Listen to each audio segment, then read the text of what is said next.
सहरिया बीचे पातर झिझिया बीचे बीचे लथरेला पनवे हो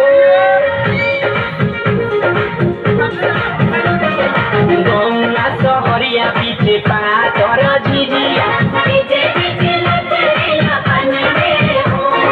से पनमची भेले आदि कवि साल भई से पनमची भेले लकी उत्कर्ष भई हसी हसी पूछेली भौज हो कनियावा भौज तोरा नई घरवा घरू मोरा ससुररिया साली सरहद रंगे लाली तो तोरे हो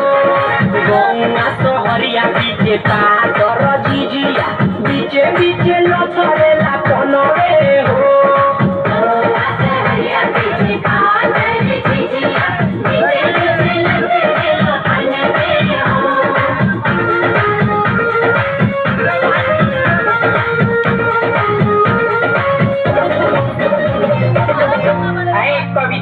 डलिया वाले के जो ना मांगना लिया रे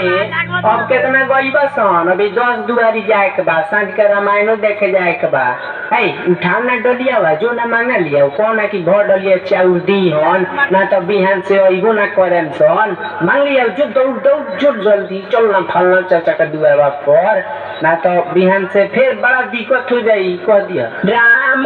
से घर सर सौरा